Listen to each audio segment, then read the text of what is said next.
Assalamualaikum warahmatullahi wabarakatuh. Salam sejahtera bagi kita semua. Om Swastiastu, Namo Buddhaya, salam kebajikan. Pimpinan dan anggota Dewan Perwakilan Rakyat yang kami hormati, alhamdulillah, puji syukur kehadirat Allah Subhanahu wa Ta'ala atas rahmatnya.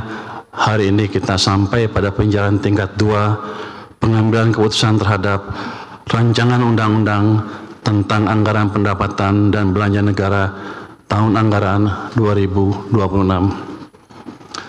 Atas nama pemerintah, kami menyampaikan apresiasi setinggi-tingginya kepada pimpinan dan seluruh anggota Dewan atas dukungan dan persetujuan RAPBN 2026 menjadi undang-undang melalui proses pembahasan yang sangat konstruktif serta menampung berbagai aspirasi dan harapan yang berkembang di masyarakat. APBN 2026 adalah APBN pertama yang disusun langsung oleh pemerintahan Presiden Prabowo Subianto, mengimplementasikan visi dan misi Presiden untuk mewujudkan kedaulatan pangan, energi, dan ekonomi menuju Indonesia yang tangguh, mandiri, dan sejahtera. APBN 2026 didesain untuk mendorong aktivitas ekonomi berputar lebih cepat dan tumbuh lebih tinggi. Sektor real bergerak dan daya beli masyarakat meningkat sehingga dapat mengakselerasi tercapainya kesejahteraan yang berkeadilan. Bapak, Ibu pimpinan beserta anggota Dewan yang kami hormati, Presiden menargetkan pertumbuhan ekonomi 8% dalam jangka menengah untuk membawa Indonesia menjadi negara maju. Negara yang berhasil naik kelas seperti Korea Selatan dan Singapura tumbuh rata-rata di atas 7,5% dalam 10 tahun sebelum menjadi negara maju. Tiongkok sebagai ekonomi terbesar setelah AS juga dapat menjadi benchmark. Dengan strategi yang tepat, ekonomi Tiongkok tumbuh tinggi, bahkan pernah melampaui 10% year on year selama periode 2003-2007 dan pada tahun 2010. Target ini tidak mudah, namun bukan berarti tidak bisa diwujudkan Indonesia. Sejarah menunjukkan sebelum krisis keuangan Asia tahun 1997-98, ekonomi Indonesia tumbuh rata-rata di atas 6%. Untuk menjadi negara maju, strategi pembangunan ekonomi Indonesia berbasis pada konsep Sumitonomics yang difokuskan pada 3 pilar utama. Pertama, pertumbuhan ekonomi yang tinggi. Kedua, pemerataan manfaat pembangunan. Dan ketiga, stabilitas nasional yang dinamis. Untuk menjalankan 3 pilar tersebut, mesin-mesin pertumbuhan harus dihidupkan dan dipastikan berjalan selaras.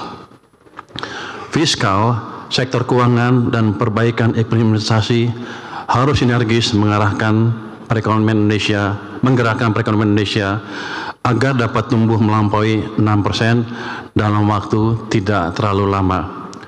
Dengan konsistensi menjaga keselarasan mesin-mesin pertumbuhan, diharapkan dapat memacu pertumbuhan menuju 8% dalam jangka menengah. Pimpinan dan anggota Dewan Perwakilan Rakyat yang kami hormati, untuk pertumbuhan ekonomi yang tinggi, APBN berperan sebagai katalis untuk mendukung sektor swasta sebagai motor penggerak utama pertumbuhan. Kinerja sektor-sektor bernilai tambah tinggi terus diperkuat dengan tetap menjaga ketahanan sektor resilient. Sektor resilient seperti pertanian, industri manufaktur, padat karya, dan pariwisata dijaga tetap tumbuh tinggi sehingga berkontribusi optimal bagi penciptaan lapangan kerja dan pertumbuhan ekonomi. Dukungan APBN untuk hilirisasi sumber daya alam, salah satu contoh high value added sector, terus dilakukan dan diperluas.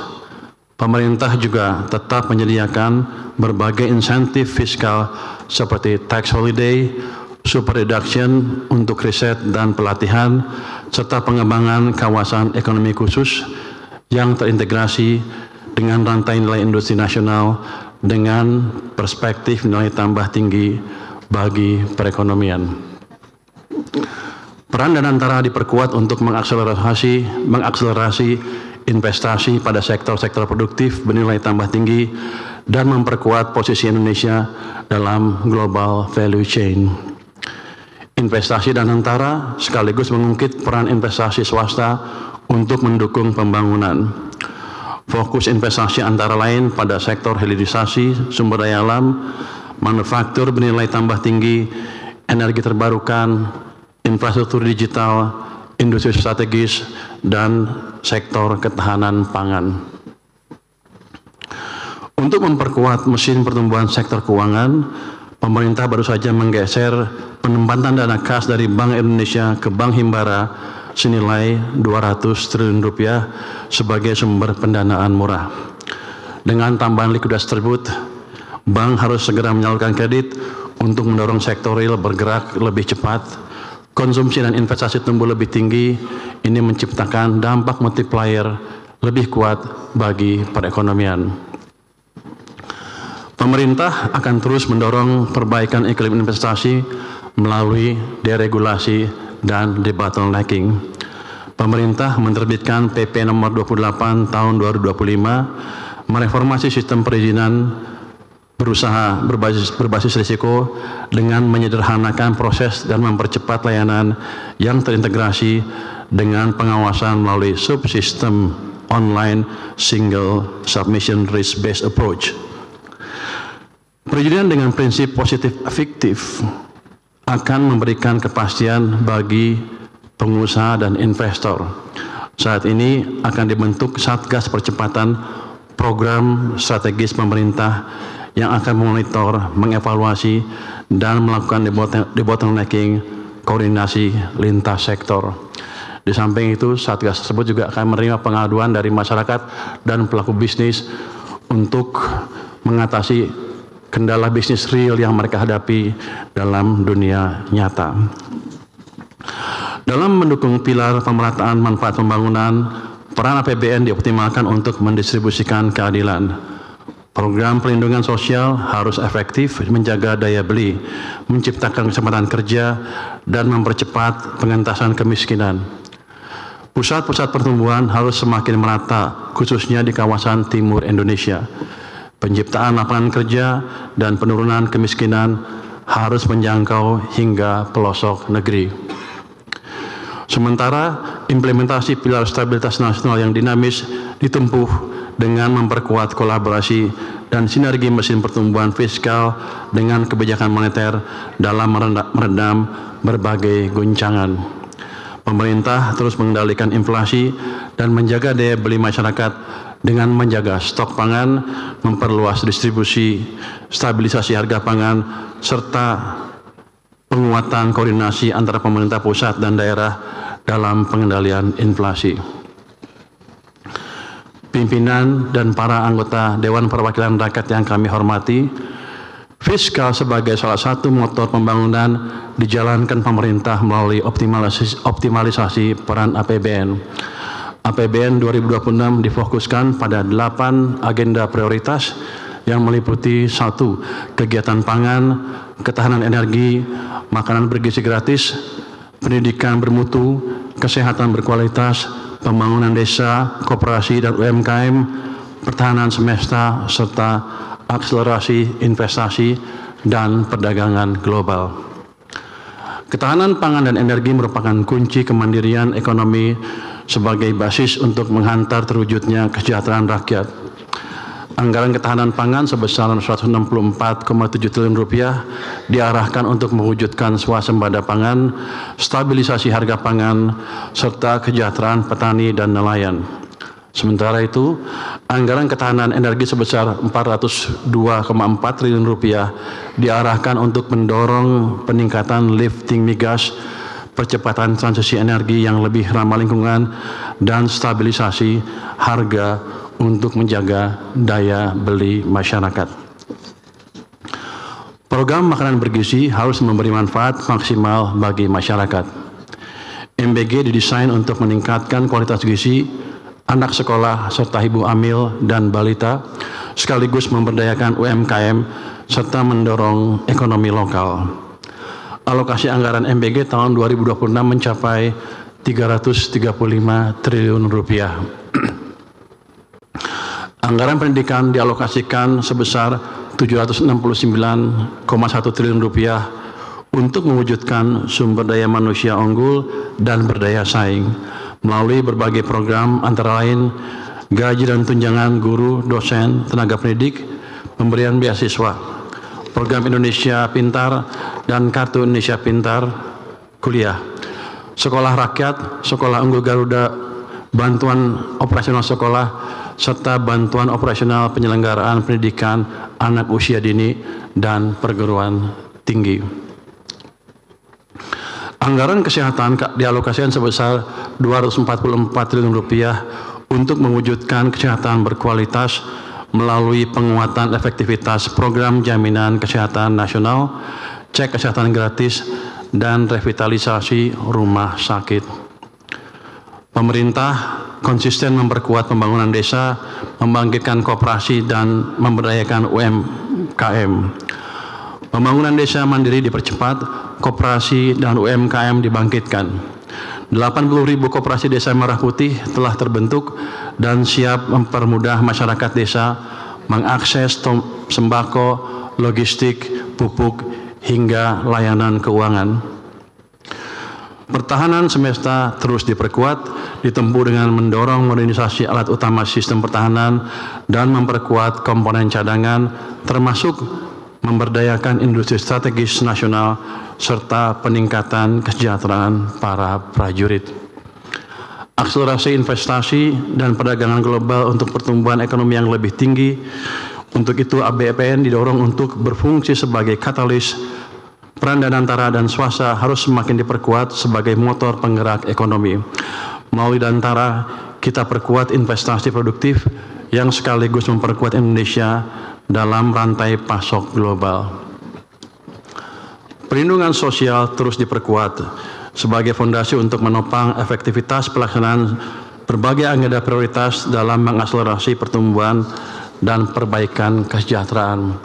Anggaran perlindungan sosial dialokasikan sebesar 508,2 triliun rupiah, diarahkan agar lebih tepat sasaran dengan menggunakan data tunggal sosial ekonomi nasional dan sinergis dengan berbagai program lainnya sehingga efektif untuk memutuskan rantai kemiskinan. APBN 2026 dirancang ekspansif sebagai berikut. Belanja negara dialokasikan sebesar 3.842,7 triliun rupiah. Di dalamnya terdapat transfer ke daerah sebesar 693 triliun rupiah digunakan untuk mendukung pemerataan kesejahteraan masyarakat dan menggairahkan perekonomian di daerah. Belanja pemerintah pusat dan transfer ke daerah merupakan suatu kesatuan yang utuh untuk mendukung agenda pembangunan dalam mewujudkan kesejahteraan rakyat. Pendapatan negara diperkirakan mencapai sebesar 3.153,6 triliun rupiah. Defisit APBN sebesar 689,1 triliun rupiah atau 2,68% dari PDB. APBN 2026 tetap fleksibel agar adaptif dan responsif terhadap guncangan. Dengan pengelolaan fiskal yang efektif dan dukungan sektor keuangan yang liquid dan efisien, serta iklim investasi yang kondusif, pertumbuhan ekonomi 2026 ditargetkan sebesar 5,4%. Inflasi akan dikendalikan di level 2,5%, suku bunga SBN dijaga di sekitar 6,9%, dan nilai tukar rupiah berada di sekitar 16.500 rupiah per dolar Amerika Serikat. Kesejahteraan rakyat ditargetkan membaik yang terefleksi dari peningkatan jumlah penduduk bekerja menjadi 153 juta orang dengan penciptaan 3,4 hingga 4 juta lapangan kerja baru. Dengan demikian, penduduk yang menganggur akan turun hingga di bawah 7 juta orang dan tingkat pengangguran terbuka membaik ke kisaran 4,4% hingga 4,96%. Dengan perbaikan pasar tenaga kerja, jumlah penduduk miskin ditargetkan turun hingga di bawah 20 juta orang. Secara presentasi akan kurang dari 7,5%. Target tersebut akan lebih baik dari data realisasi jumlah penduduk miskin per Maret 2025, yaitu 23,85 juta orang atau 8,47% dari total penduduk. Indikator kesejahteraan lainnya juga ditargetkan untuk membaik. Rasio Gini dalam kisaran 0,377 hingga 0,380. Indeks modal manusia sebesar 0,57.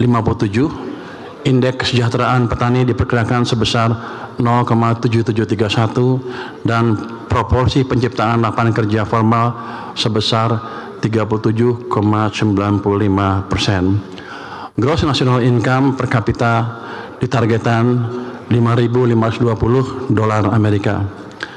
Intensitas emisi gas rumah kaca di 37,14% dan indeks kualitas lingkungan hidup 76,67%.